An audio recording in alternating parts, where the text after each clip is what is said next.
मैं वो कथा सुनाता हूं कि 3 व्यक्ति महात्मा लोग तीर्थ यात्रा के लिए निकले। उन जमानों में कोई साधन नहीं हुआ करते थे। ये तो आप भाग्यशालियों की चारों धाम कर लेते, वरना कितने लोग अपनी इच्छाओं को लेकर साथ चले गए, चारों धाम नहीं कर पाए।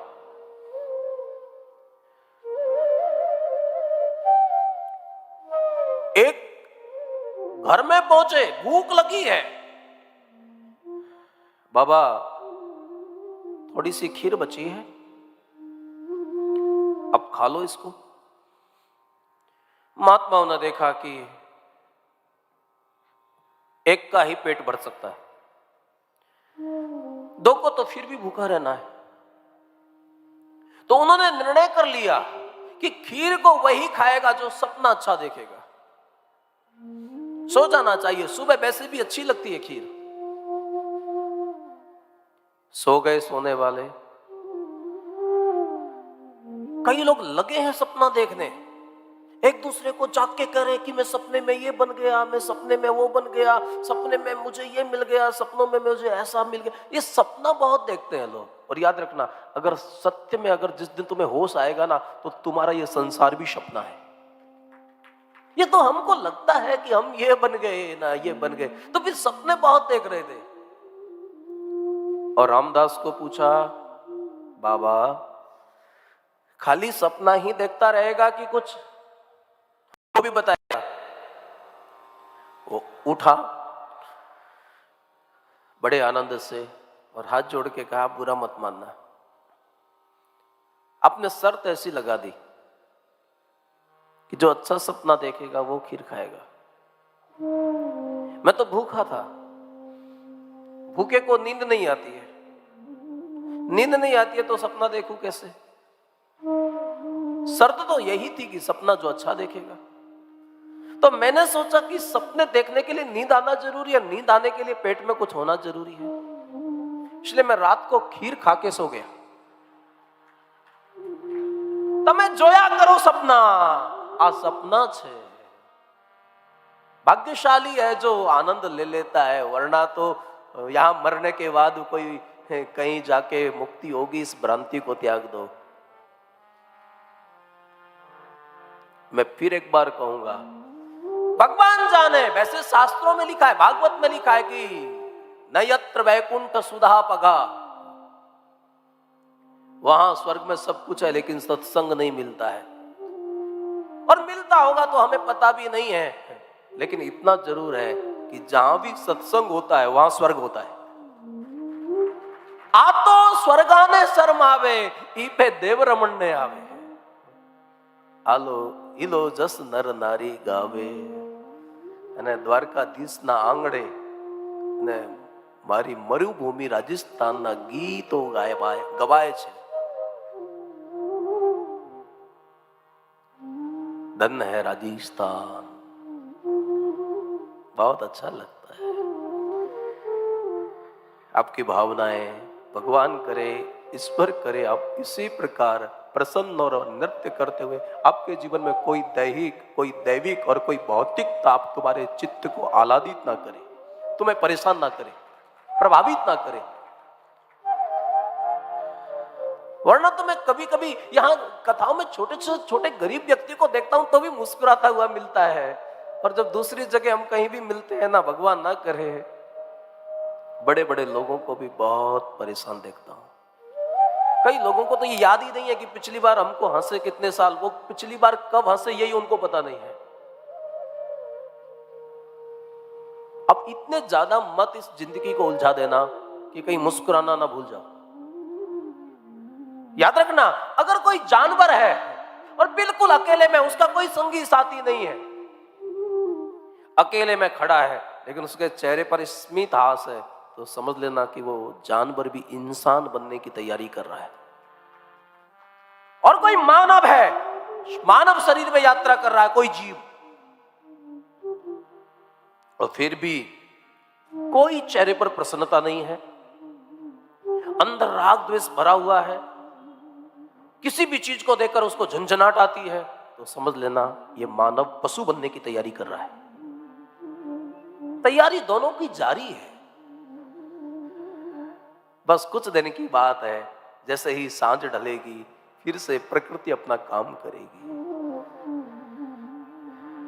यहां कोई भी हमेशा के लिए इस शरीर में नहीं आता है। ढलता सूरज धीरे धीरे ढलता है, ढल जाएगा। इन स्मृतियों को बहुत सजा के रखिएगा। द्वारकाधीश को आंखों में बहुत बिठा के जाना, ताकि भगवान ना करे, लेकिन कभी अगर वो क्षण आ जाए कि हमको मृत्यु के सैया पर लेटना पड़े, तो हमें संसार दुख ना करके हमें द्वारकाधीश की कथा स्मृति में होनी चाहिए। इतना तो करना स्वामी, जब प्राण तन से निकले, इतना तो करना स्वामी, जब प्राण तन से निकले। गोविंद नाम लेकर,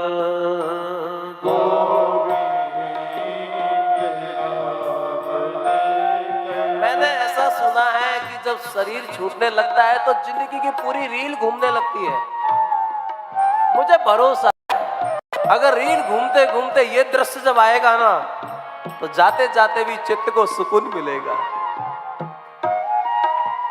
वो क्षण बहुत अच्छे थे, जहां हम यजमान बनके, जहां हम लोग पोथी के पूजक बनकर हम ऋषि संस्कृति को जी रहे थे। हम याद रखना, जीव के ऊपर 3 ऋण होते हैं, एक देव ऋण, एक ऋषि ऋण, एक पितृ ऋण। हर व्यक्ति के ऊपर 3 ऋण है। हम लोग थोड़ी बिजली जलाते, घर में बिल आ जाता है। सूर्य का इतना उपयोग करते हो तो क्या बिल नहीं आता है? उसका बिल भरना पड़ता है, लेकिन बिल भरने की ऑफिस ऊपर है। आप प्रकृति के साधनों का उपयोग कर रहे हो तो 3 ऋण है हमारे ऊपर। जब आप पिता बन जाते हो तो पितृ ऋण से मुक्त हो जाते हो। जब आप तीर्थ यात्रा करते हो, सोमनाथ का दर्शन करते हो, नागेश्वर जाते हो, आप देव ऋण से मुक्त हो जाते हो। यानी सत्कर्म करते हो, धर्म करते हो तो देव ऋण से मुक्त हो जाते हो। लेकिन जब आप कथा सुनते हो और कथा कराते हो तो ऋषि ऋण से मुक्त हो जाते हो। भगवान करे हर व्यक्ति को चाहिए, वो अकेला ना करा सके और अकेला कराने, लेकिन लोगों के साथ जुड़। हम पूरे 9 दिन के यजमान, लेकिन एक दिन का तो बने। और ये नहीं है कि हमारी ही कथा में इतने वक्ता हैं, अगर हमारे को जहां जैसा जिससे हमारे विचार खाते हैं। अगर आपको ज्ञान की कथाएं सुननी है तो बड़े वेदांत परक परिभाषा करने वाले महापुरुष भी भारत में है। अगर आपको सम्यक कथा चाहिए तो वैसे महापुरुष भी है, और केवल नाचने वाली चाहिए तो वैसे भी है। हमारे वृंदावन में तो कथा का पैकेज होता है। श्लोक वाली चाहिए कि बिना श्लोक वाली चाहिए, नचने वाली चाहिए कि कैसी चाहिए। लेकिन मेरा आपसे निवेदन है, आप अपनी अवस्था के जो आपको अच्छा लगे, जिस महापुरुष को आप श्रद्धा रखते हो ना, लेकिन जीवन में कहीं भी एक ऐसा अनुष्ठान होना चाहिए और ईश्वर उसका निमित्त आपको बनाए। मुझे बहुत कहना तो नहीं चाहिए, लेकिन कल जिन तीनों बहनों की बातें यहां हो रही थी, द्वारकानो नाथ मारो, जो कल तीनों की बातें यहां हो रही थी, आशा बहन, प्रतिभा बहन, आशा बहन, मंदाकिनी बहन, उनको ये ध्वनि बहुत अच्छी लगती है, इसलिए मैंने संगीत को बदल दिया।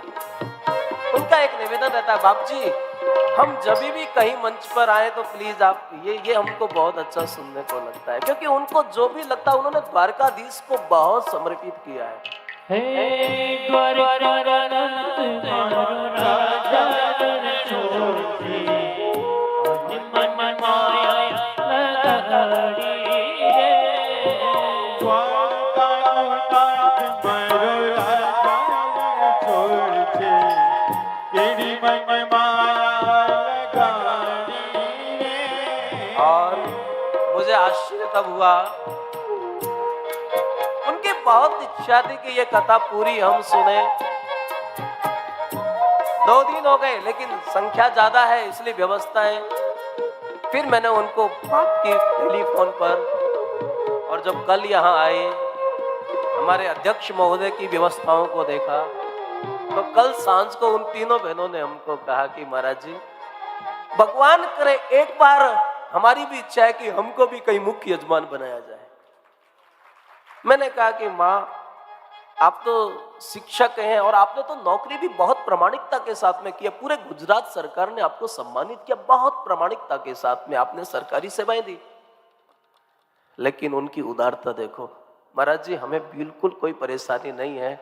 और उन्होंने सीधा कहा कि अब वैसे तो मैं क्या कहूं, अध्यक्ष महोदय आपको बताएंगे, लेकिन ये कथा 23 में होनी चाहिए। तो हमने कहा ना माँ, 23 में तो नहीं होती है। तो फिर एक उनका भाव कि अगली कथा कहीं भी हो, कैसे भी हो, उसमें 10 लाख रुपए भी देना पड़े कोई दिक्कत नहीं, लेकिन हमें यजमान बनाना, पहली बात। दूसरी बात, हमने कहा ना 23 में तो नहीं हो पाएगी, क्योंकि इस समय 23 में तो एक उपाय हो सकता है कि वृंदावन